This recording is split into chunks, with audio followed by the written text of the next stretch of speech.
Learn the most empowering hiring techniques. Land the most desirable talent. Launch your company towards massive success. This is the Hire Power Radio Show with your host, Rick Gerard. You know, there's nothing more disappointing than a hire that does not work out, especially when the person hired was someone you were convinced would be a great hire. Now, conventional wisdom says hire slow, fire fast. But as we all know, this almost never happens because we are too concerned with filling the role fast to triage our pain. Maybe if we really hired slowly, the interview would produce much stronger results. To break the hire-fire cycle, we must ignore our assumptions about the person's resume and start by gathering evidence.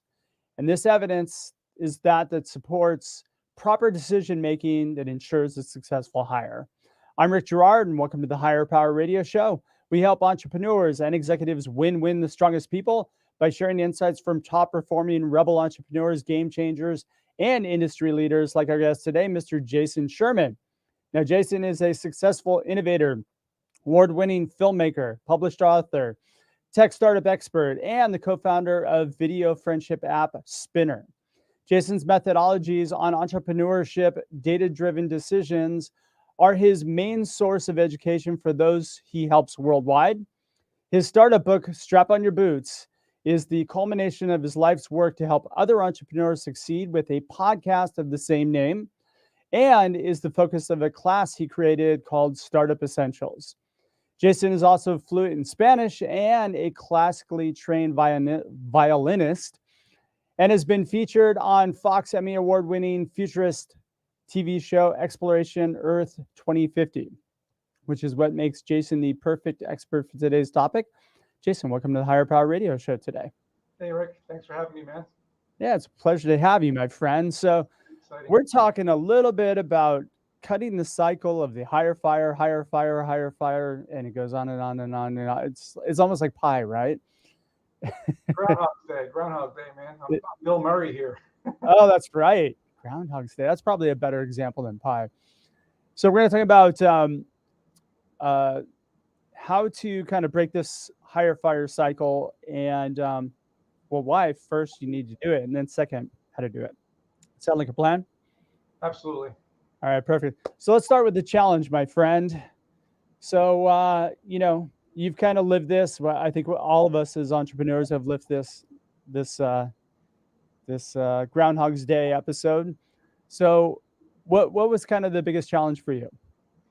I mean, currently in this startup, it's been about finding people who really care about the company itself and like the vision of what we're trying to achieve out in the world. Things have changed. I mean, I've been running startups for 10, 20 years, and it was so much easier pre-social media, pre-pandemic, pre-lots of things that it made it easier to get people involved in things. Yeah. As time went on, finding those people who care has been very challenging. I think people care, but you have to somehow tether to what they care about, right? So it's almost like that purpose-driven kind of message that you're putting out there has become way more important to people, especially in the younger generations. Absolutely, and everyone nowadays treats a job with minimal amount of effort. There's that whole quiet quitting and the Great Resignation and all these things happening where kids are just not putting in a lot of effort. And so that kind of trickles on into startups too, because we need people to work even harder than traditional jobs, because traditional jobs have like a set schedule and it's like a set job. Startups, you wear a lot of hats. You have to be prepared to put in a lot of hours, and we're not seeing that. We're just not seeing that. Well, that brings up a good point, because a lot of people are kind of there for the paycheck, right? And avoiding having people there for the paycheck at all costs should be like what we think about more so than anything else, right? It's more important than actually filling the role fast. Right. Yeah, and we saw something just this past weekend is a great example. We had this event where we were filming content for our social media platforms, and a couple of the people who did a really horrible job we just kept asking about when were they going to get paid, when were they going to get paid, and you know, we kept saying, but you didn't really perform what we needed, and here you are demanding payment. Like, at least do the job well first. So it just goes to show you, people really just want to get paid. They don't really care about the quality of, I mean, I'm not saying everybody, but some people don't care about the quality of work. They just want to get that paycheck as quickly as possible. Yeah. And, you know, this really has a lot to do with positioning and how, you know, how your company is positioned to maybe solve their pain. So if you're just a paycheck, you definitely don't want to be that if you're trying to build an organization, right? Absolutely. We need enthusiastic people who are interested about helping people make new friends. That's really the goal here, you know? Yeah. Yeah, there's a mission behind it, right? And so I feel like, you know, probably a good portion of the population are there for the paycheck, right? Because they haven't really found that thing that makes them passionate. But there are those people that they get in, they understand it, they get it, they want it, and they have the capacity to do the work. And those are the ones that become your A players. And the issue is finding those A players, right? How do you know, onboarding B, C, D, E, F players, and then hopefully finding one A player out of the mix. I mean, we're kissing a lot of frogs to find that one prince or princess, you know, and it's time consuming. That's the thing, though. When you hire, you know, B, C, D level players, it's almost impossible to attract A players. But then once you have a couple A players on board, you got to build around them more A players, because otherwise they're going to leave. Right. And the A players are the ones that are kind of dictating and setting an example as to, here's the quality of work that I'm doing. You should be following suit. Yeah. And that's what we're seeing now. We're seeing more of that. Yeah. And if you can't do it, GTFO, right? Like you're SOL. Get out of here. Exactly. All right. So why is this important why has it been important to your company to kind of solve this, you know, revolving door of hire fire? Well, because, you know, simply put, we are a startup, and when you're a startup, you have a certain amount of time that you have to get to market before others might start to copy you, and or you may become irrelevant, because we started this company actually 10 years ago under a different name, different concept, and you know, we were able to do really well with that company. But over the years, we realized it just wasn't the right, you know, mission or concept anymore. So we had to pivot. So we know now that we are at the exact right time for what we're launching, because the pandemic has crushed friendships, and the pandemic has made people stay at home. So our goal is to get them back out again now that they're dying to get outside. So for us, beating that hiring loop that just keeps going in circles, we got to break through it so that we can get the right people to help us push the messaging and the branding out as quickly as possible and effectively and as effectively as possible. Most definitely. You mentioned a key element there, time, right? I find that, again, as I mentioned in the opening, time is usually the big factor in making hiring decisions too, that are not necessarily good hiring decisions for yourself, because maybe you haven't interviewed a whole bunch of people, but you have somebody who kind of looks good and you're hoping they're going to do good. Maybe they check off some of the boxes for you on what you like to see. And often there might be like another offer pending, or for some reason something gets sped up, and then the decision's made, they make the hire, and then, you know, it's cross your fingers and hope to God that it works out. We've been through the ringer on that one. I mean, you know, we've had the resumes and the portfolios and like the amazing Zoom call where the person was literally the perfect A player who then never showed up to work. Yeah. I mean those were the worst, you know, when someone just doesn't show up on Monday. Then you have, like you said, the people we had that were pretty good. Maybe they were B players, and they just got a job offer and left, you know, and so we can't stop that, you know, because we can't match the pay of a real Fortune 500 company because we're a startup, you know. So we're offering cash splits, stock options if they want them, part-time hours, things like that. So finding somebody, and we thought that, you know, being that the gig economy is so popular, With millennials and Gen Z being able to work whenever they want to, remote work from home, your own hours, that kind of thing. We thought it would be attractive, but we find that people still have, there's still some pushback. So I found that it's individualistic based on what that person really desires. And what I'm finding is a powerful form of compensation is growth. Being able to put a growth plan together for somebody has been hugely monumental, especially after COVID today, as to kind of, hey, where's my plan? How do I get to where I'm looking to go? And then how am I going to work on work that's going to challenge me, that I'm going to be excited about? Absolutely. And other people are going to try to, help me raise the bar on what it is I'm looking for. And that's it right there. We encourage people, right? We encourage them. Here's the thing. When you get a job, Fortune 500 company, there's so many people above you that don't care about you now. It's the opposite, right? Yeah. And you're just a number, you're just a paycheck. That's where you're just doing your job. But in a startup, in a company like ours, we do care, and we care a lot. And we want your input, your creativity, your feedback, your suggestions. That's what we're looking for, right? So what you just said about being able to grow, there's no better place to grow than a startup, because you can start off as like an intern and end up as a VP of marketing. I totally agree. But then we also have the issue of people make decisions based on money. Yes. And we have to learn those lessons. All right, you're listening to the Higher Power Radio Show. I'm your host, Rick Girard. And for our podcast listeners, we're going to take a quick educational moment from our sponsors. Hey, check out stridesearch.com. There you'll find additional content and resources, and your link to order your book, Healing Career Wounds. Let it be your company's secret weapon to hiring the strongest talent. Our guest today is Jason Sherman, and we're talking a little bit about stopping that revolving door of hire, fire, hire, fire. So we just discussed the problem and why it's a problem, and I'm sure you can all resonate with that same pain.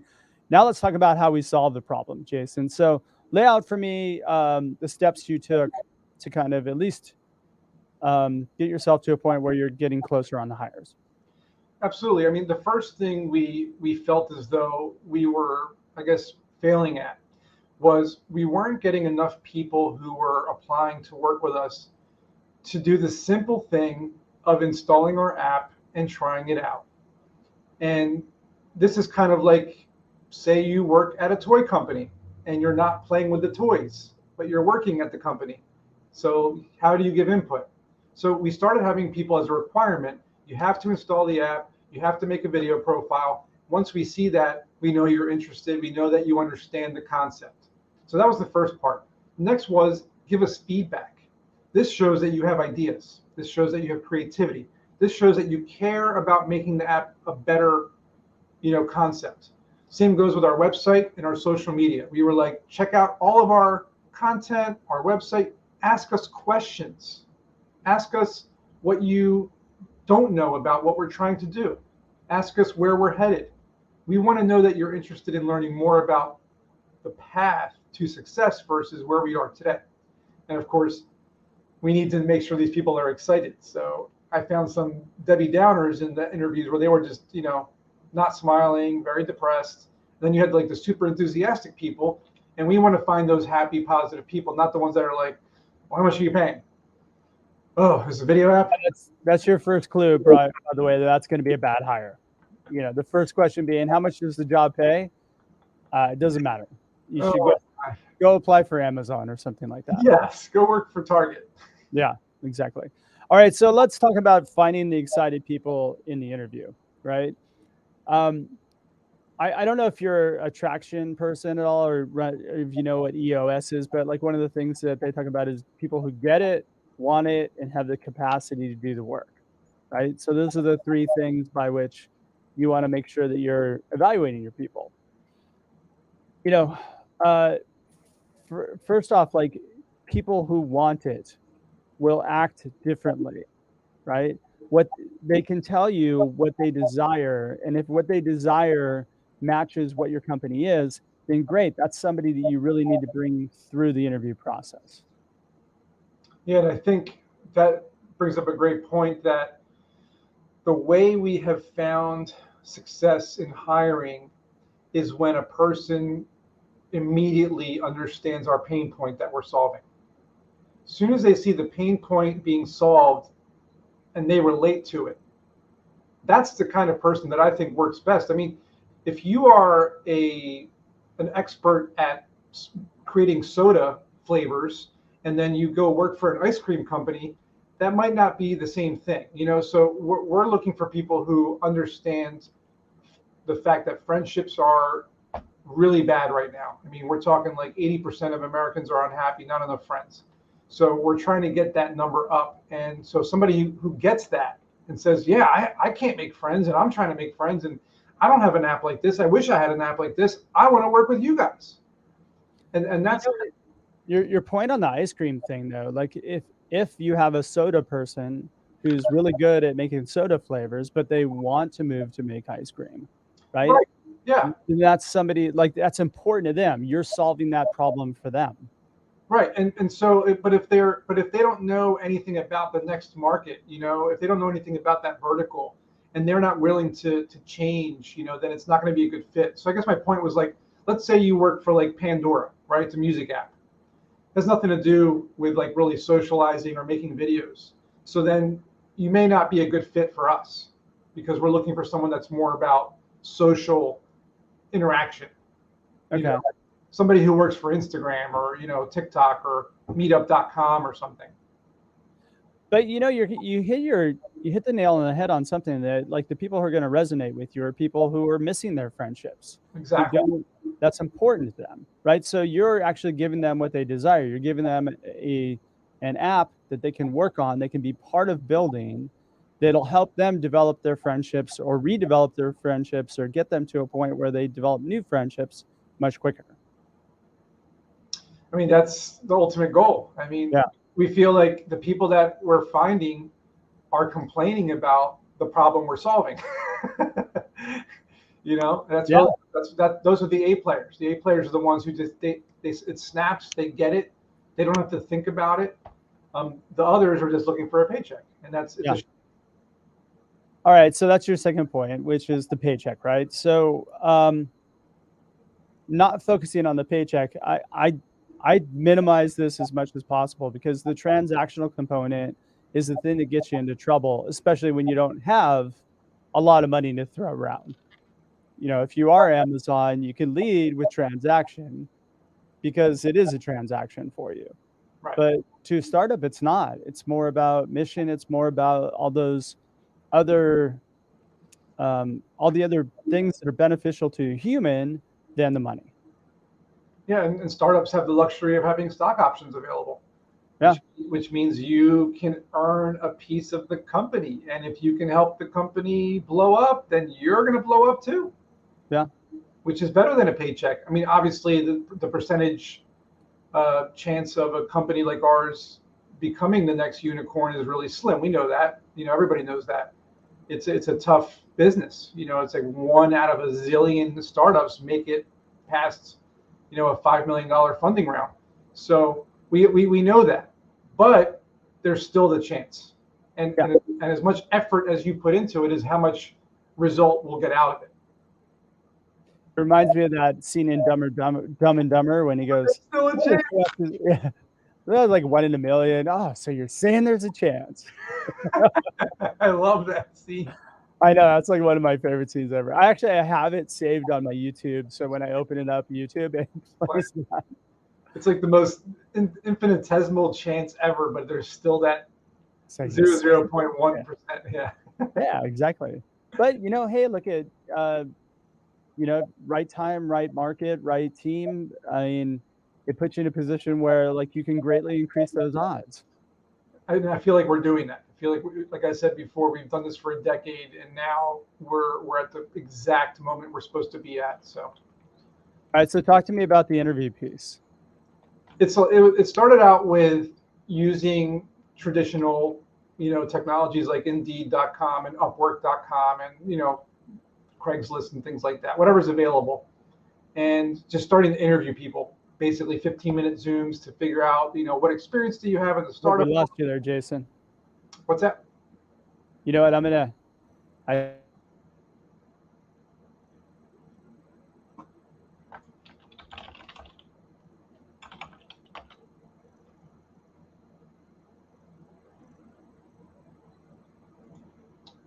What happened?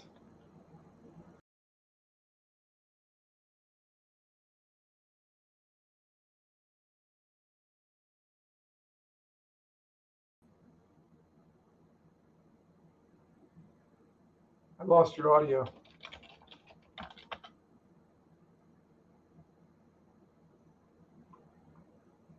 lost your audio. I can't hear you.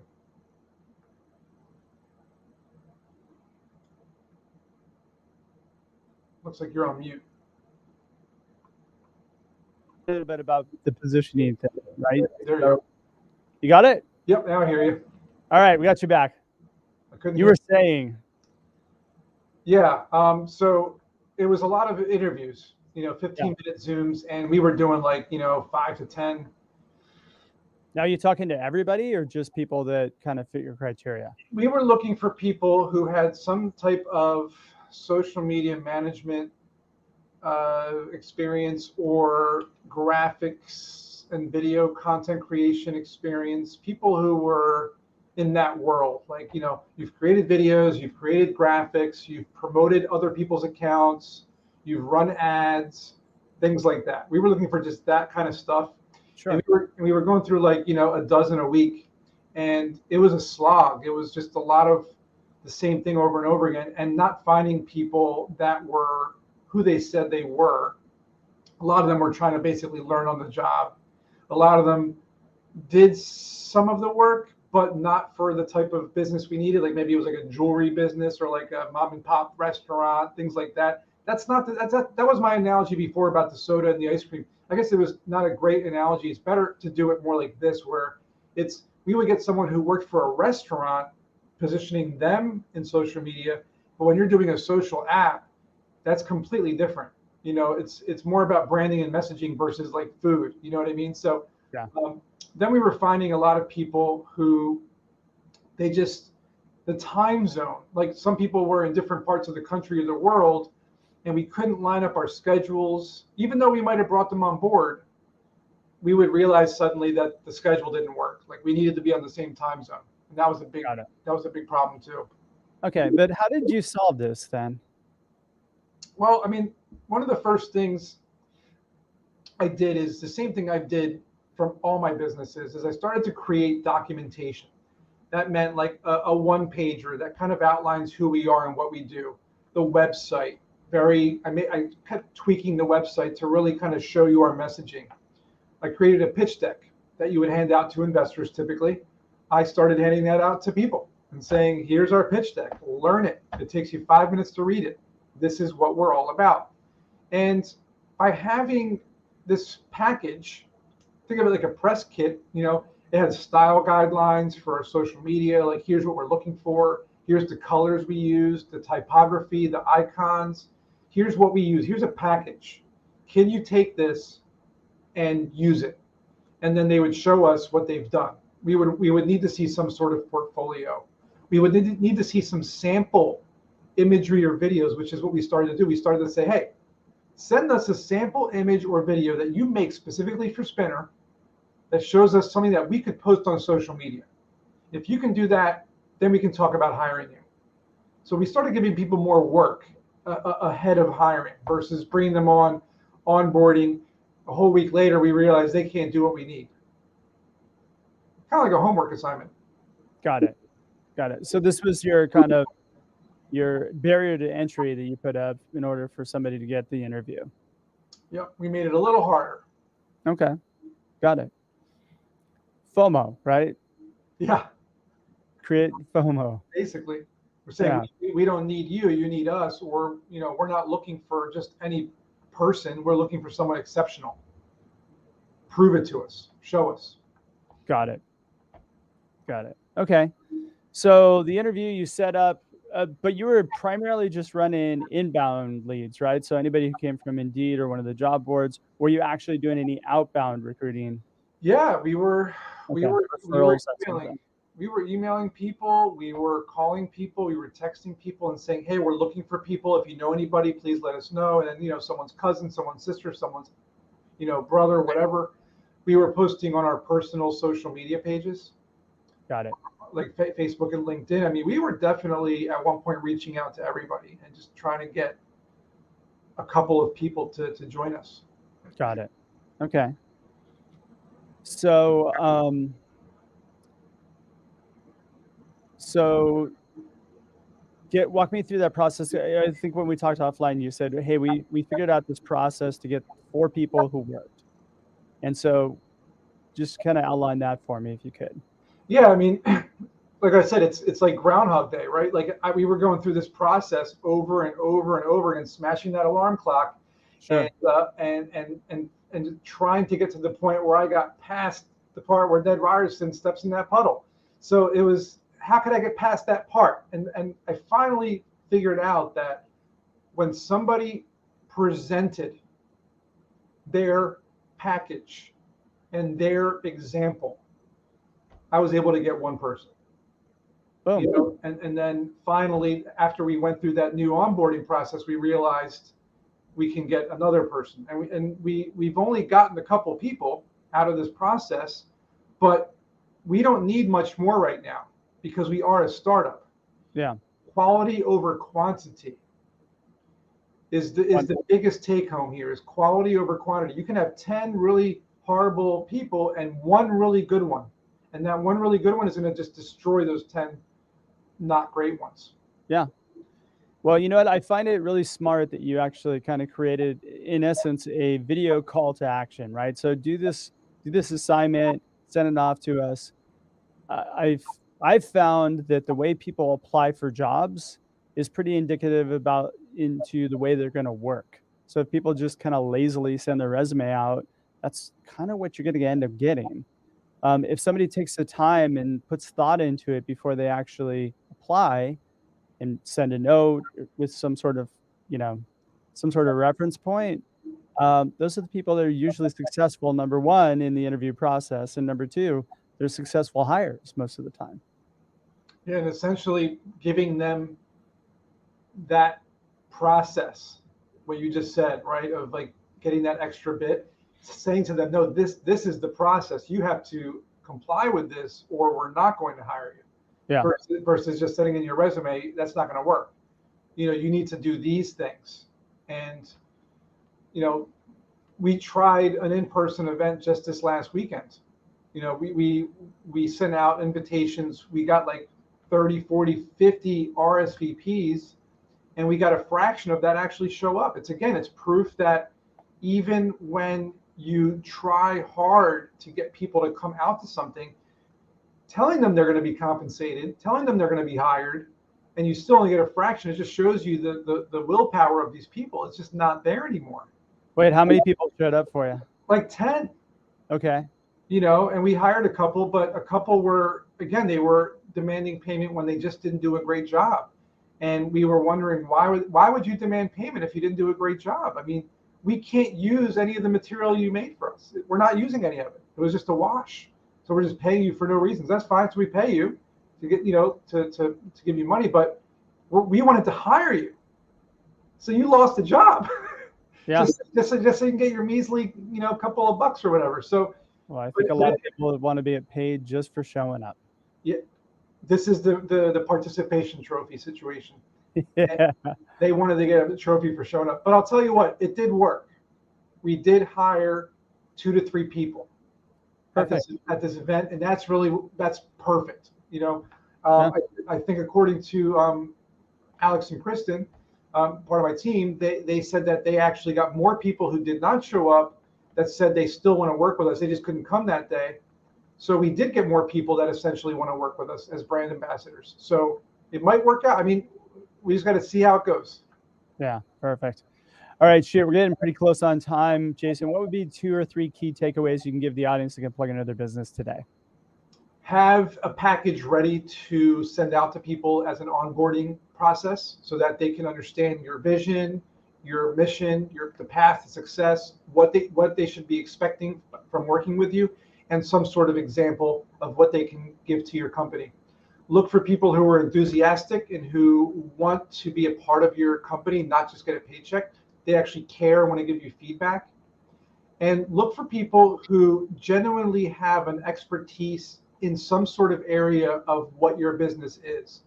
Not just somebody who did something similar, but really close to what your business is, or understands your pain point, the problem you're solving, because they're the ones who are going to care and are going to push and be evangelized to, they're going to promote it to all their friends and family. Yeah. Such great takeaways for the audience today. Thanks, Jason, so much for your time investment today. And I want to welcome you to the Hire Power Radio community. Now, what would be the best way in which members of the audience can find you, find your company, all that good stuff? Absolutely. Easiest way is my website, jasonsherman.org. I'm on social media all over the place, and all my links are on my website. You can check out spinner.app if you want to try out the app, and that's pretty much it. All right. And they'll all be linked in the show notes. So I want to thank you for tuning in to this week's episode of Hire Power Radio. A quick thanks to our team, Brian Colburn, Andrea Ballin, and Ayla Gerard. If you're listening to the podcast, please subscribe, review, and share. After all, this show's for you. So we want to continue to deliver valuable content week after week for you. You can join the Hire Power Radio community at Hire, H-I-R-E, Power, P-O-W-E-R, radio, R-A-D-I-O.com, or you can drop me an email at rick@stridesearch.com. Tune in next Tuesday. Our guest is going to be Steve Anderson. Steve is the co-founder and CEO of Catalyst. I'm your host, Rick Gerard, and you have been listening to the Hire Power Radio Show. Aloha. Thank you for listening to Hire Power Radio. Catch our LinkedIn Live show every Tuesday at noon, or download the podcast on iHeartRadio, iTunes, YouTube, or your favorite podcast platform. We appreciate you joining us on Hire Power Radio with your guide to hiring success, Rick Gerard.